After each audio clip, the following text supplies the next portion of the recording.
Honorable Speaker, sir, मैं honourable LG साहब का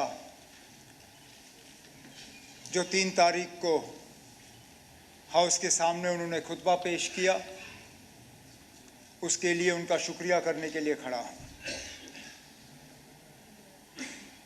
कोशिश की गई कि एड्रेस के ज़रिए, इस खुतबा के ज़रिए गवर्नमेंट के जो इंटेंशंस हैं, गवर्नमेंट के जो इरादे हैं, जो अभी तक हुआ, जो होना बाकी है, उसके बारे में हम जिक्र करें। अब कई मेरे साथी एक एक नुक्ते पे गए और कहा ये नहीं था, ये नहीं था, ये नहीं था, पिछली एड्रेस में ये था, इस बार इसका जिक्र नहीं हुआ। स्पीकर साहब, गवर्नमेंट एक एड्रेस से दूसरी एड्रेस तक नहीं चलता।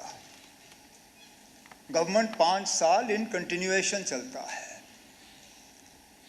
4 महीने पहले इसी हाउस के सामने एलजी साहब ने पहला अपना खुतबा पेश किया। ज़्यादातर बातें उसमें हुई। अब ये ज़रूरी नहीं है कि जो बातें 4 महीने पहले की गईं उन्हें दोबारा भी दोहराया जाए। पहला खुतबा देखिए, ये देखिए, ये इन कंटिन्यूएशन होता है, ये इन एडिशन होता है।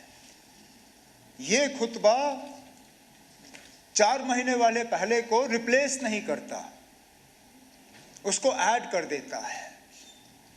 तो मेरे वो साथी जो ये तासुर शायद पैदा कराने की कोशिश कर रहे हैं, जनाब हम कुछ चीज़ों पे अचानक खामोश हो गए, हमने कुछ चीज़ों का जिक्र नहीं किया, शायद 4 महीने पहले किया था लेकिन अब नहीं किया क्योंकि अब कोई किसी ने कहा ये कोई प्रेम पत्र है। अब अगर हमने प्रेम पत्र लिखना होता हम पहले खुतबे में लिखते। मकसद ये था कि शुरुआत वहाँ से हुई, इसमें हमने और इजाफा किया। जब अगले साल, मैं उम्मीद करता हूँ उस वक्त गवर्नर होंगे, जब उस वक्त गवर्नर साहब का खुतबा होगा और इजाफा होगा और अगले 5 साल तक ये सिलसिला चलता रहेगा। तो इसलिए मेरे जो सीनियर साथी श्यामलाल शर्मा जी पेजेस गिन रहे थे, जनाब उसमें इतने पैरा थे तो इसमें इतने पैरा हैं, उसमें इतने पेज तो इतने पेज। कागज़ बचाने का मेरा इरादा नहीं था। अगर कागज़ बचाने का ही होता तो हम फटाफट वो ई गवर्नेंस के ज़रिए आप तक पहुंचा देते।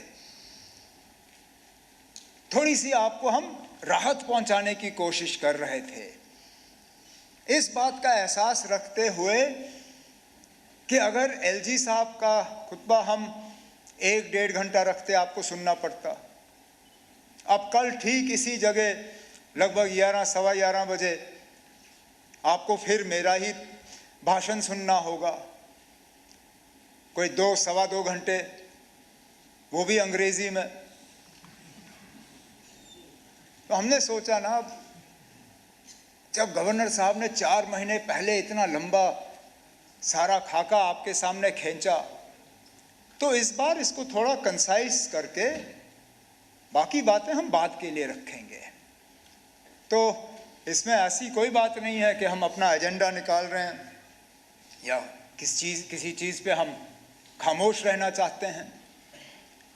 अब कई सारे साथी इस तरफ से भी, ऑपोजिशन के बेंचेस के तरफ से भी, डेवलपमेंट के हिसाब से बातें आई, कुछ सवाल आए, कुछ चीज़ों का जिक्र हुआ। अब मैं दोबारा ये बात दोहराऊंगा कि इस बात का एहसास रखते हुए कि कल उन्हीं चीज़ों पे बजट के दौरान मुझे बात करनी होगी, उसके ठीक बाद ग्रांट्स पे सिलसिला शुरू होगा, उस पे भी बहस होगी। मैं हाउस का वक्त नहीं लेना चाहूँगा और एक एक डेवलपमेंट की चीज़ को जो है यहाँ पे बात करें।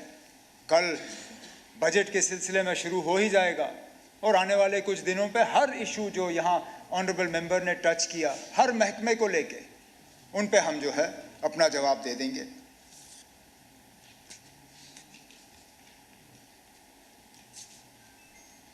हमारे मैनिफेस्टो का यहाँ बहुत जिक्र हुआ, बहुत सी बातें आई मैनिफेस्टो को लेके।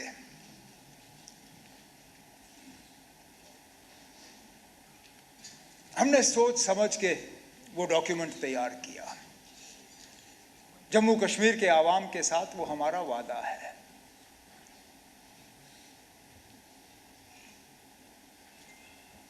हमने जब ये मैनिफेस्टो लोगों के सामने रखा, हमने उन्हें ये कहा कि हम आपसे 5 साल का मौका मांग रहे हैं। हम इस 5 साल के दौरान ये तमाम चीज़ें करके अपने आप को आपके सामने पेश करेंगे। मैं आज इस हाउस में जम्मू कश्मीर के लोगों को यकीन दिलाना चाहता हूँ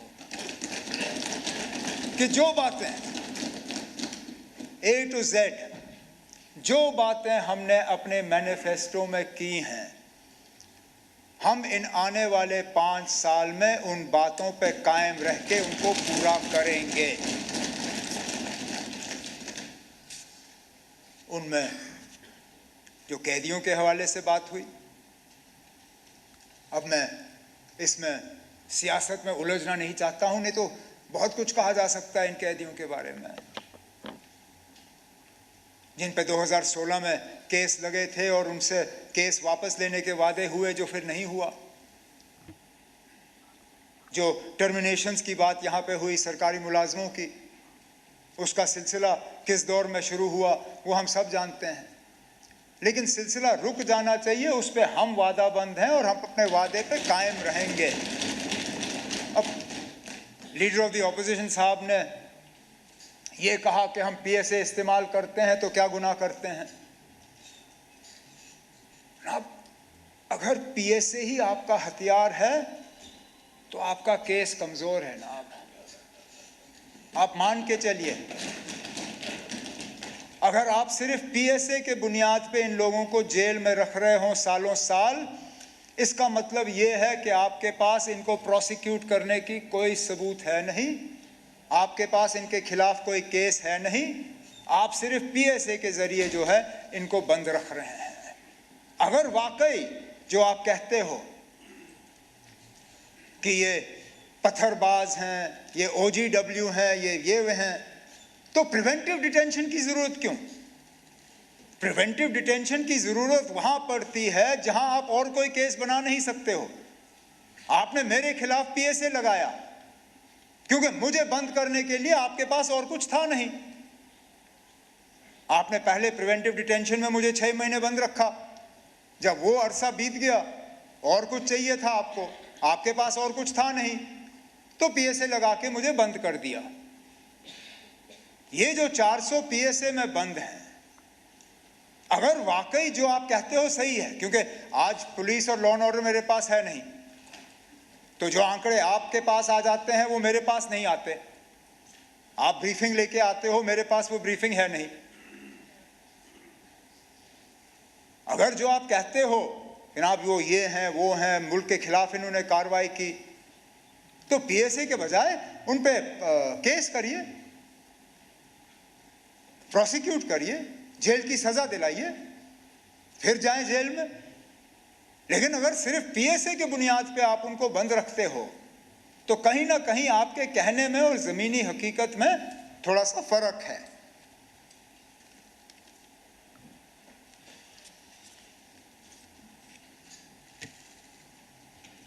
$370 के हवाले से बहुत बात हुई। मैं फिर honourable leader of the opposition की तकरीर के हवाले से ही बात करूंगा। कहा कि 370 को लेके हम हाउस का टाइम ज़ाया करते हैं, लेकिन जितना हमने 370 पे बात की उससे ज़्यादा तो शायद उस तरफ से बात आई। हर तकरीर में 370 को हटाने की जस्टिफिकेशन वहाँ से आई। आप खुद ऐसे काम गिन रहे थे, मैं थोड़ी देर के लिए मैं दीवारों के आसपास देख रहा था कि कहीं ऐसा ना हो कि मैं पार्लियामेंट शिफ्ट कर गया हूं, क्योंकि आपकी तकरीर तो ऐसा लग रहा था जैसे आप प्रेसिडेंट्स एड्रेस पे अपनी तकरीर कर रहे हैं जब बजाय लेफ्टिनेंट गवर्नर्स एड्रेस पे। यहां के काम गिनने के बजाय आप दिल्ली की हुकूमत, मरकजी हुकूमत के काम गिन रहे थे। आपने बड़े बड़े प्रोजेक्ट्स के हवाले से बात की, कोई रिंग रोड, कोई ये रोड, कोई वो रोड, कोई ये। मैं आपसे सिर्फ एक सवाल पूछता हूं ना, आप मुझे ये बताइए, इनमें से कौन से ऐसे काम हैं जो बिना 370 हटाए नहीं मुमकिन होते? बताएं, क्योंकि आज तक मुझे इस सवाल का जवाब नहीं मिला है। आप जो काम गिनते हो, IIT, IIM, AIIMS, ring road, ये बाकी चीजें, इनमें से ज्यादातर वो काम हैं जो 2019 से पहले शुरू हुए, लेकिन मैं उस झगड़े में पड़ूंगा ही नहीं। मैं आपसे ये पूछता हूं ना, मुझे बताइए वो कौन सा ऐसा डेवलपमेंट रिलेटेड काम हुआ है जो 370 हटने से पहले मुमकिन नहीं था? डेवलपमेंट के लिहाज से कौन सी बेहतरी आई? अब चलिए, आज आप कहेंगे आपको इस पे जवाब देने का मौका नहीं मिला, चलिए बजट में जब आप तकरीर करेंगे, कम से कम उस वक्त मुझे बताइए ना, आप कोई ऐसा एक प्रोजेक्ट बताइए मुझे जो बिना 370 हटाए हुए यहां मुमकिन नहीं होता। मैं भी अपनी जगह समझ जाऊं कि ना वाकई शायद कोई बहुत बेहतरी या तरक्की आई है।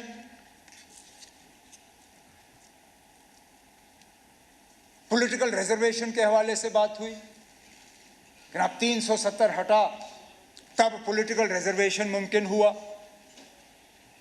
अब पॉलिटिकल रिजर्वेशन करके आपने क्या फायदा दिया इस कौम को? आप मेरे जो हमारे गुजर यहाँ पे कम्युनिटी से ताल्लुक़ रखते हुए MLAs हैं, उनके तरफ इशारा करके कहा कि ना हमने आपको बहुत बड़ा फ़ायदा दिया जो पॉलिटिकल रिजर्वेशन दिया आपको। अरे इनकी तादाद गिनिए ना, आज कितने हैं? 6 हैं। आपके रिजर्वेशन देने से पहले कितने थे ना, जरा पूछिए इनसे। 9 थे। नहीं ना, आज 9 नहीं है। हाँ ना, आप मैं ना, आपने चुन के गुजर कम्युनिटी को कहा यार, आप थे ना, आपने इनको कहा, आपने अब आप अपनी बात को दूसरे अंदाज में पेश करेंगे, लेकिन मैं हाउस में मौजूद था। आप थे ना, आप बैठिए ना, आप बैठे। आपने उस वक्त हमारे तरफ उंगली करके ये कहा कि इन लोगों ने आपको, मतलब गुजरों को, ST का दर्जा देने के बाद भी पॉलिटिकल रिजर्वेशन नहीं दी। ये कहा आपने ये नहीं कहा कि हमने 9 सीटें पॉलिटिकल रिजर्वेशन दी। आपने गुजर कम्युनिटी को कहा कि आप लोगों को ST का दर्जा मिला था, लेकिन इन लोगों ने आपको पॉलिटिकल रिजर्वेशन नहीं दी। उसके बुनियाद पे मैं आपसे पूछता हूं ना, आपके पॉलिटिकल रिजर्वेशन देके आपने फायदा क्या दिया? उस वक्त 9 थे, अब 6 हैं। अब आप कहोगे पहाड़ियों की आबादी बढ़ गई, यहाँ तादाद बढ़ गई, लेकिन इसमें से 2 तो मेरे साथी ऐसे हैं जो ओपन सीटों में जीत के आ गए, तो कोई ऐसा तूफान नहीं। तो मैं फिर इस बात पे आता हूं ना कि 370 हटाने के बाद कौन सा ऐसा करिश्मा हुआ जिसकी बुनियाद पे आप कहोगे जनाब कि जमीन आसमान का फर्क पड़ा, बहुत फायदा हुआ लोगों को। फिर आपने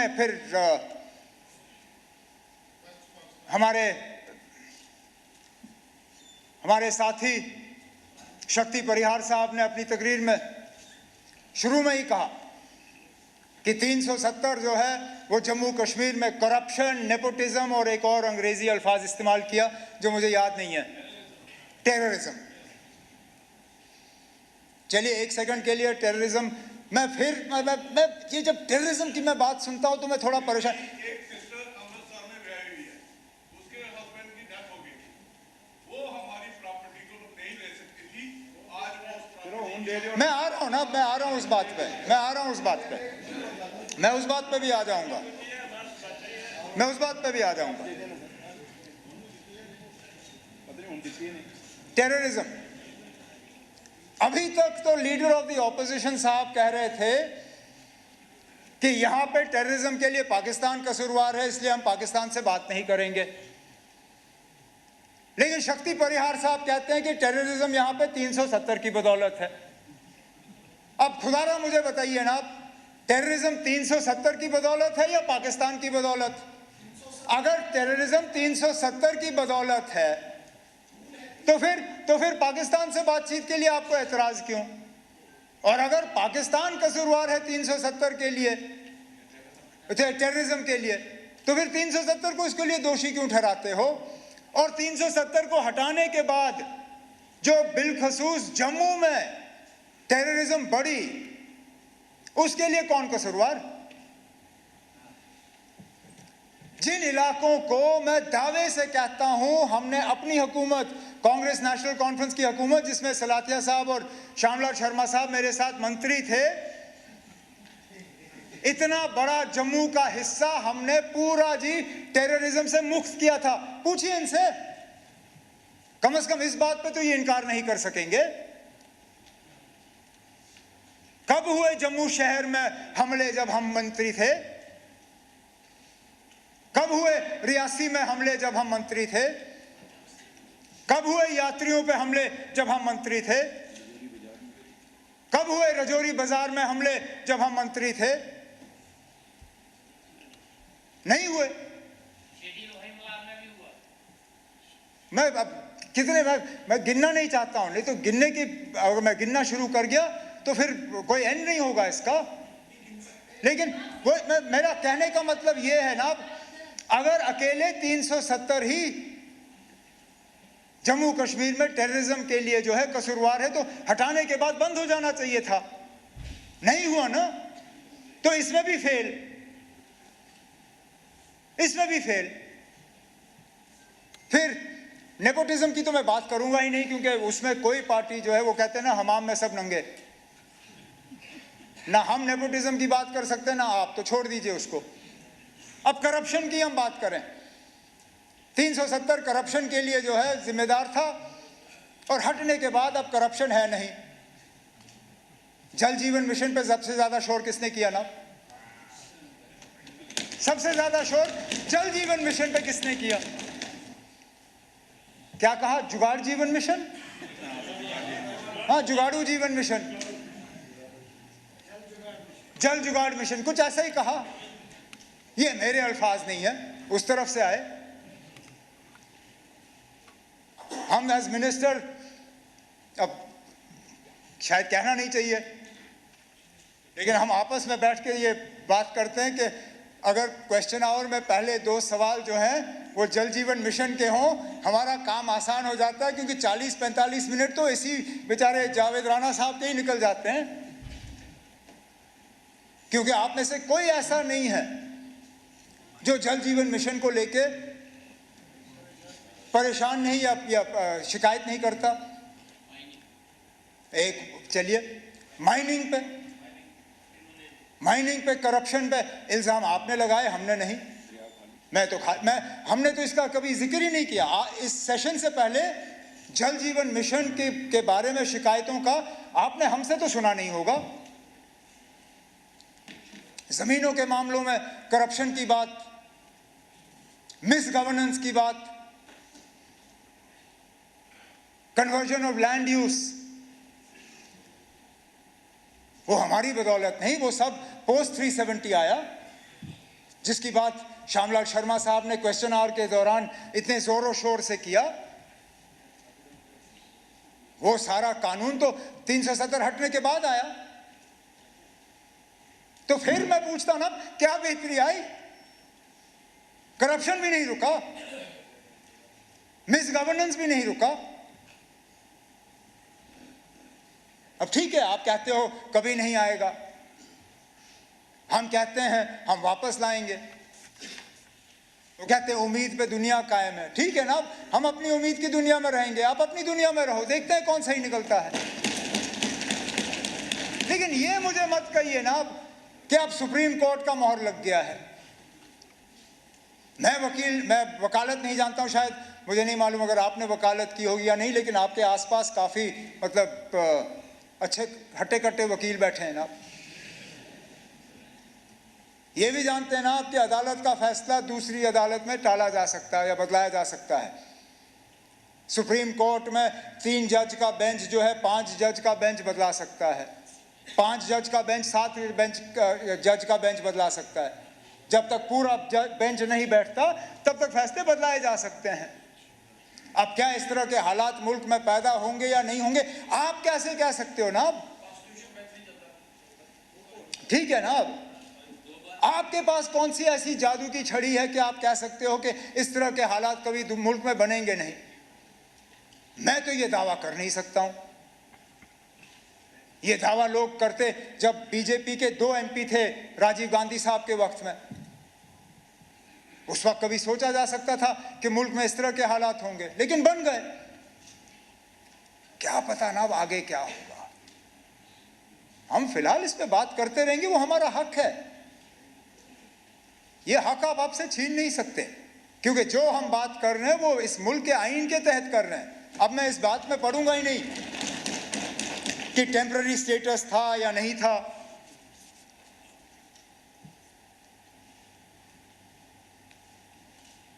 लीडर ऑफ द ऑपोजिशन साहब ने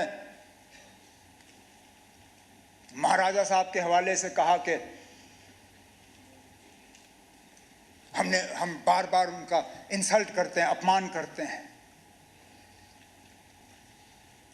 हमारे तरफ से तो कभी नहीं हुआ। एक जगह बताइए ना आप जहां पे महाराजा साहब की लेगेसी को हमने कहीं जख्म पहुंचाया हो, कहीं नाम बदलाया हो, बताए ना कहीं पे भी। मेरे हुकूमत में, कांग्रेस की हुकूमत में, मेरे वालिद साहब की हुकूमत में, जब पीडीपी और कांग्रेस की हुकूमत थी तब बताए ना आप कहीं पे हमने नाम बदले?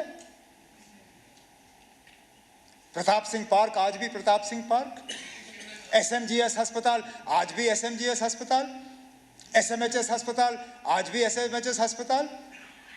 कहीं सड़कों का नाम नहीं, कहीं पे भी नहीं। लेकिन मुझे बताइए ना आप, महाराजा साहब के जो अगर हम विरासत देखें तो 2 सबसे बड़ी चीजें क्या थी? एक जम्मू कश्मीर रियासत, वही देगा ना हमें विरासत में, ये रियासत बना के। उस रियासत का आपने क्या हाल किया ना? आप बताएं ना आप। ये कहने की बात है, ये छोड़िए ना, छोड़िए। और वो दिल्ली ने किया ना, वो आपने नहीं किया, वो मरकज की हुकूमत ने किया ना। वो क्या हुआ?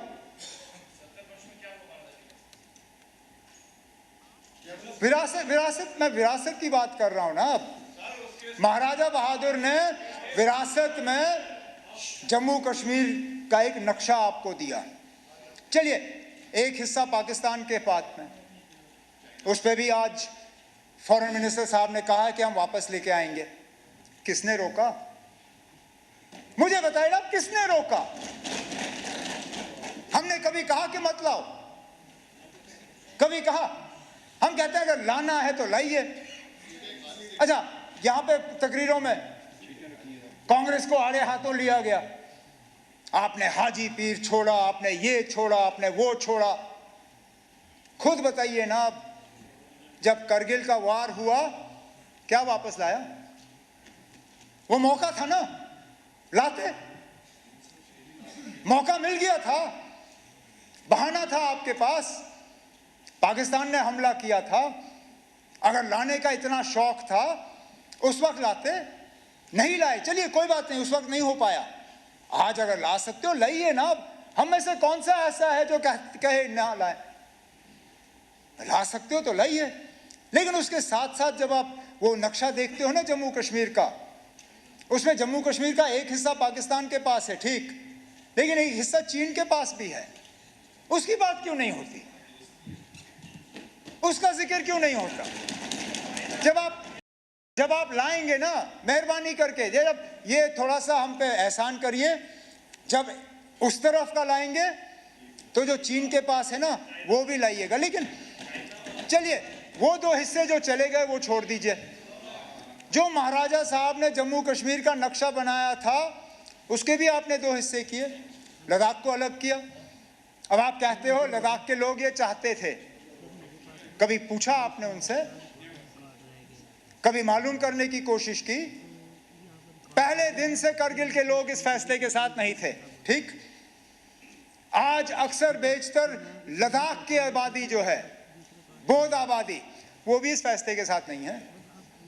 आज जिन लोगों ने 5 अगस्त 2019 को मिठाइयां बांटी थी, आज वो भी कहते हैं कि शायद इससे बेहतर तो हमारी हालत जम्मू कश्मीर के साथ ही बेहतर थी। तो पैदल आए लेह से दिल्ली अपने हकूक हासिल करने के लिए, तो वो विरासत का जो हमें मिला था वो भी नहीं रहा। और विरासत में महाराजा साहब क्या छोड़ गए हमारे लिए? स्टेट सब्जेक्ट लॉज, कि हमारी जमीन हमारी, हमारी नौकरियां हमारी। कहां है वो लॉज ना? कहां है वो कानून? आज आपकी जमीन पे आपका क्या हक है ना? कोई भी आके ले लेगा। आज आपकी नौकरियों पे क्या हक है आपका? इससे अच्छा तो हिमाचल का हाल है। हिमाचल पे फैक्ट्री लगती है तो वहां कानूनन 70% जो है मुलाजिम हिमाचल के होने हैं। वहां अगर होटल लगता है तो 70% मुलाजिम हिमाचल के होते हैं। आप बताइए ना कौन सा ऐसा कानून यहां पे है? तो जब महाराजा साहब का नक्शा आपने नहीं रखा, जब महाराजा साहब का स्टेट सब्जेक्ट का कानून आपने नहीं रखा, तो हमने अपमान किया या आपने किया?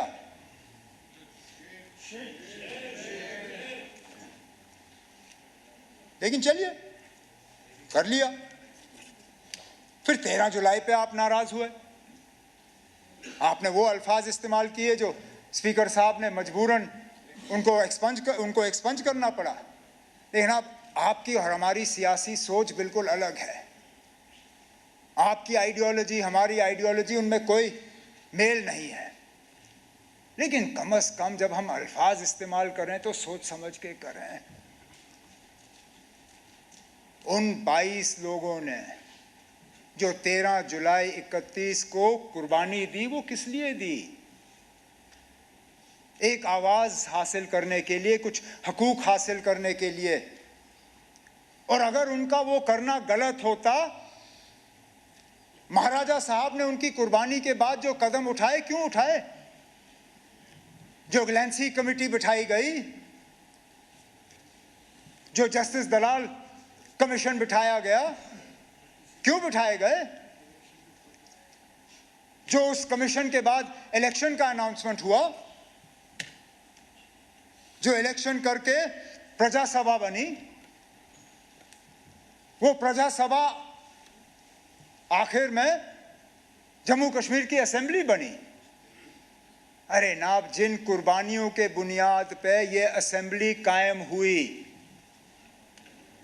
उनके बारे में भी हम इज्जत से 2 शब्द इस्तेमाल नहीं कर सकते। उनकी सिर्फ इतनी खता है कि वो मुसलमान थे, इतनी खता, ये मानिए आप। क्योंकि बाकी मुल्क में जहां शख्सी राज के खिलाफ आवाज उठी, वहां पे किसी ने उनको गद्दार नहीं कहा। लेकिन यहां पे क्योंकि वो मुसलमान थे और जमहूरियत के लिए लड़ रहे थे, हमारे मुंह से उनके बारे में इस तरह के अल्फाज कितनी आसानी से निकलते हैं। अब मैं बाकी इतिहास हिस्ट्री में नहीं जाऊंगा, क्योंकि मैंने तारिगामी साहब की तकरीर के बाद उनको एक पर्ची भेजी। मैंने कहा ना, आपने तो मेरी आधी तकरीर मुझसे ले ली, जो आपने पूरा हिस्ट्री का हमें यहाँ पे सुना दिया, तो मैं उसी को अपनी तकरीर समझ के तारिगामी साहब की बात जो है उसको ओन करता हूँ। लेकिन आप ये मानिए, आप चाहे आप 13 जुलाई की छुट्टी रखें ना रखें, चाहे आप 5 दिसंबर की छुट्टी रखें ना रखें, उन लोगों की कुर्बानियों को यहाँ के लोगों के दिलों से कोई निकाल नहीं सकेगा। आपको क्या लगता है ना, 5 दिसंबर की छुट्टी हटा के शेर कश्मीर का जो उनकी कद है वो कम होगी? अरे ना, अगर आपने हमसे पूछा होता, मैं अपनी मर्जी से वो छुट्टी छोड़ देता। मेरे साथी, पता नहीं उनको याद है या नहीं है, जब मैं वजीर आला था पिछली बार, मैंने अपने साथियों से उस वक्त कहा कि हाँ, मैं 5 दिसंबर की छुट्टी छोड़ना चाहता हूँ। सलाथिया साहब गवाह हैं। मैंने कहा इस जम्मू कश्मीर में छुट्टियाँ बहुत ज़्यादा हैं, मैं छुट्टियाँ कम करना चाहता हूँ, लेकिन अगर मैं बाकी छुट्टियों को काटना शुरू करूँगा, ये लोग मुझे कहेंगे कि देखो अपने दादा की छुट्टी तो रखी, बाकियों को काट गए। तो मैं पहले शेर कश्मीर की छुट्टी जो है 5 दिसंबर वाली निकालूंगा, फिर हम और छुट्टियां जो हैं कम कर लेंगे, क्योंकि मुझे मालूम है शेर कश्मीर की शख्सियत जो है वो 5 दिसंबर की छुट्टी से नहीं है। उन्होंने जो जम्मू कश्मीर के लिए किया वो कोई मिटा नहीं सकता।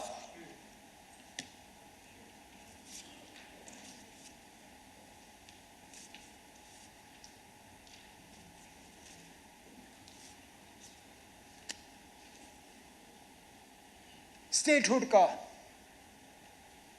रेजोल्यूशन, हमारे एक साथी ने पूछा, नहीं, मैं उस पर आ रहा हूं कि वो असेंबली में क्यों नहीं आया, कैबिनेट में क्यों?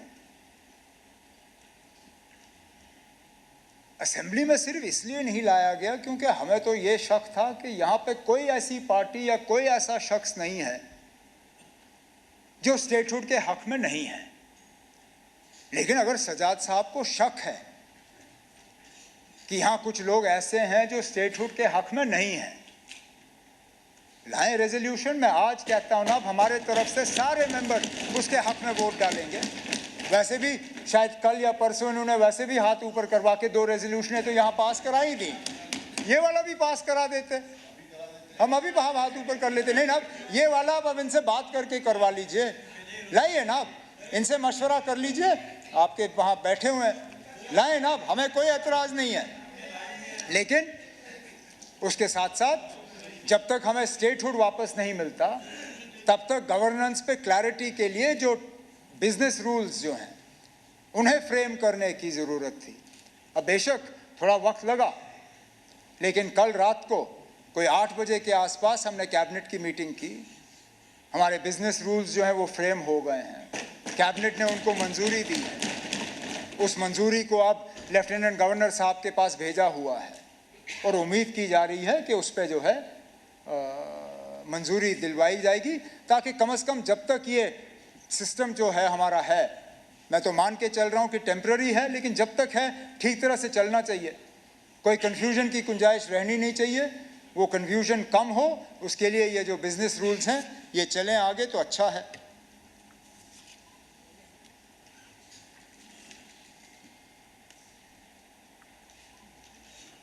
क्योंकि इसी में हमारी डिग्निटी और जो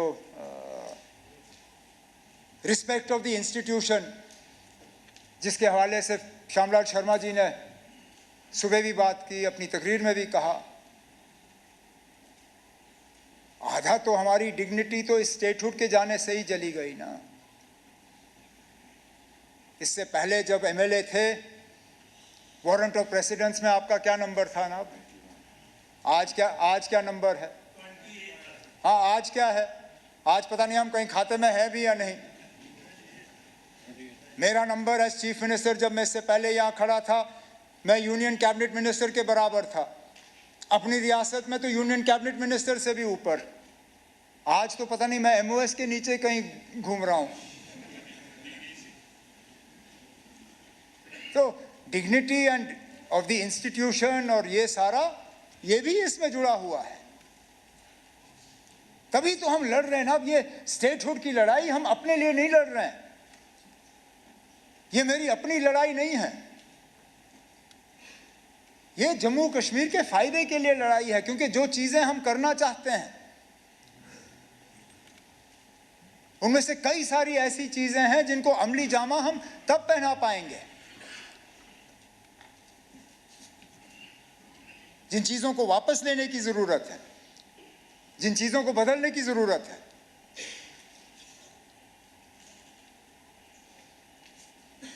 लेकिन हमारी लड़ाई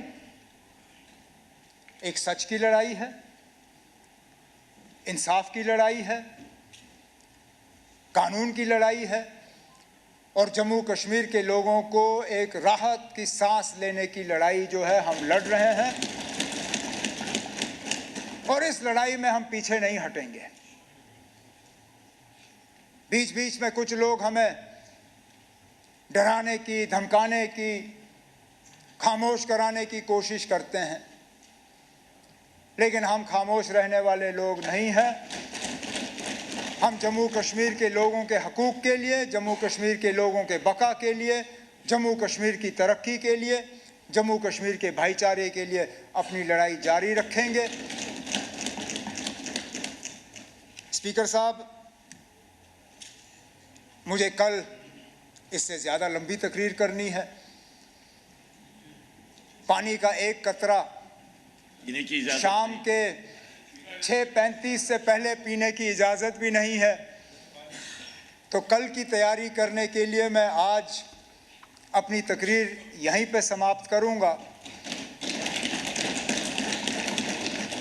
एलजी साहब को उनके खुतबे के लिए मैं अपने तरफ से शुक्रिया करता हूं और उम्मीद करता हूं कि हाउस के तरफ से एलजी साहब का शुक्रिया होगा। बहुत बहुत शुक्रिया। Thank you very much.